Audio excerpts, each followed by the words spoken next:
Hello friends, வணக்கம். வீட்டு சாப்பாட்டுக்கு வந்ததுக்கு நன்றி. இன்றைக்கி வீட்டு சாப்பாட்டில் கடலைப்பருப்பு சட்னி எப்படி செய்யறதுன்னு பார்க்கலாம். இப்போ சட்னி செய்யறதுக்கு என்ன தேவை அப்படிங்கிறத பார்த்துடலாம்.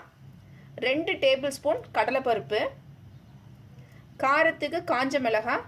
நான் இன்றைக்கி காஷ்மீரி சில்லி எடுத்துருக்கிறதுனால ஒரு 6 மிளகாய் எடுத்திருக்கேன். சின்ன துண்டு புளி, ஒரு 4 பல் பூண்டு, 1 டேபிள் ஸ்பூன் வேர்க்கடலை. பொதுவாக கடலைப்பருப்பு சட்னி செய்கிறதுக்கு வெறும் கடலைப்பருப்பு மட்டும் யூஸ் பண்ணுவோம். நீங்கள் 1 டேபிள் ஸ்பூன் வேர்க்கடலையும் சேர்த்து செஞ்சு பாருங்கள், டேஸ்ட் ரொம்ப நல்லா இருக்கும். கொஞ்சமாக கருவேப்பிலை, 1/4 கப் தேங்காய் துருவல். நான் இன்றைக்கி இதில் பூண்டு மட்டும் சேர்க்குறேன். நீங்கள் விருப்பப்பட்டால் ஒரு 2-3 சின்ன வெங்காயத்தையும் சேர்த்துக்கலாம், நல்லாயிருக்கும். இந்த சட்னியை டிஃபனுக்கு மட்டும் இல்லாமல் வெரைட்டி ரைஸ்க்கும் நம்ம தொட்டுக்கிறதுக்கு துவையல் மாதிரி யூஸ் பண்ணிக்கலாம், ரொம்ப நல்லாயிருக்கும். சரி, இப்போ நம்ம செய்ய ஆரம்பிச்சிடலாம். இப்போ ஒரு பேனில் சும்மா 2-3 ட்ராப் எண்ணெய் சேர்த்துக்கலாம். இப்போ இதில் நான் எடுத்து வச்சுருந்த 2 டேபிள் ஸ்பூன் கடலைப்பருப்பு. இப்போ இந்த பருப்பை நல்லா வறுத்துக்கலாம். நான் இன்றைக்கி இதில் பெருங்காயப்பொடி சேர்க்கல. நீங்கள் விருப்பப்பட்டீங்கன்னா கொஞ்சமாக பெருங்காயப்பொடியும் சேர்த்துக்கலாம், நல்லா வாசனையாக இருக்கும்.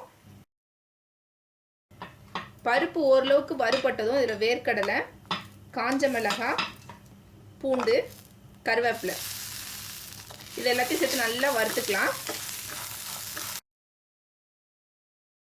இப்போ இது எல்லாத்தையும் தனித்தனியாக வறுக்கணும்னு இல்லை, மீடியம் ஃப்ளேமில் வச்சு நீங்கள் வறுத்தாலே கரெக்டாக இருக்கும்.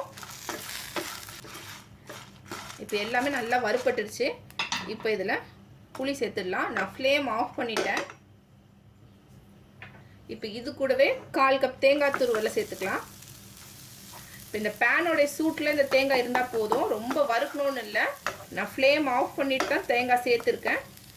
தாரினதுக்கு அப்புறமா டேஸ்ட்டுக்கு உப்பு சேர்த்து நம்ம அரைச்சிக்கலாம். நீங்கள் துவையெல்லாம் யூஸ் பண்ண போகிறீங்க அப்படின்னா கொஞ்சம் கொரகரப்பாக அரைச்சிக்கலாம், அதே மாதிரி கட்டியாக அரைச்சிக்கோங்க, நல்லாயிருக்கும். இப்போ இந்த சட்னியை இட்லி தோசையோடு சாப்பிட போகிறதா இருந்தால் சட்னியோடைய கன்சிஸ்டன்சி எவ்வளோ வேணுமோ அதுக்கேற்ற மாதிரி நீங்கள் தண்ணி சேர்த்து அரைச்சிக்கலாம். இது நல்லா ஆறி இருக்குது. இப்போ நம்ம ஃபஸ்ட்டு எடுத்தோடனே தண்ணி சேர்க்காமல் லைட்டாக ஒரு சுற்றிட்டு அதுக்கப்புறம் தண்ணி சேர்த்து அரைச்சிக்கலாம். பாருங்கள், சட்னி நான் அரைச்சிட்டேன். நான் டிஃபனுக்கு செய்கிறேன் அப்படிங்கிறதுனால இந்த கன்சிஸ்டன்சியில் எடுத்திருக்கேன். உங்களுக்கு எந்த அளவுக்கு வேணுமோ நீங்கள் அரைச்சிக்கலாம். சட்னி ரொம்ப தண்ணியாக இருந்தாலும் நல்லா இருக்காது, ஓரளவுக்கு திக்காக இருந்துச்சு அப்படின்னா டேஸ்ட் நல்லாயிருக்கும். இப்போ இதுக்கு தாளிப்பு ரெடி பண்ணிடலாம். இப்போ இந்த சட்னி காலையில் செஞ்சுட்டு மதியம் சாதத்துக்கு வச்சுக்கிறீங்க அப்படின்னா தேங்காவை நல்லா வறுத்துடுங்க. தேங்காயில் இருக்க ஈரப்பதம் போனதுக்கப்புறமா நீங்கள் அரைச்சிங்க அப்படின்னா உங்களுக்கு சீக்கிரமாக கெட்டு போகாது. இப்போ எண்ணெய் காஞ்சிருச்சு, கடுகு சேர்த்துக்கிறேன்.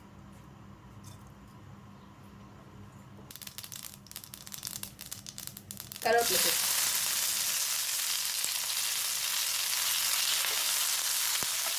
தாளிப்பு சட்னியில் சேர்த்துடலாம். அவ்வளோதான், நம்ம சட்னி ரெடி ஆகிடுச்சு. ரொம்ப டேஸ்ட்டாக இருக்கும்.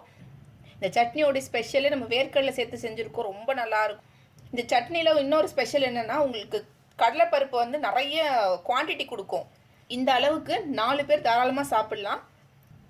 கண்டிப்பாக உங்கள் எல்லாருக்கும் இந்த ரெசிபி பிடிச்சிருக்கோம் நம்புகிறேன். எல்லோரும் ட்ரை பண்ணி பார்த்துட்டு உங்களோட ஃபீட்பேக்ஸ் அண்ட் கமெண்ட்ஸை சொல்லுங்கள். வீடியோ பிடிச்சிருந்தா லைக் பண்ணுங்கள், ஷேர் பண்ணுங்கள், மறக்காமல் சப்ஸ்கிரைப் பண்ணுங்கள். இன்னும் ஒரு இன்ட்ரெஸ்டிங்கான ரெசிபியில் பார்க்கலாம். நன்றி, வணக்கம்.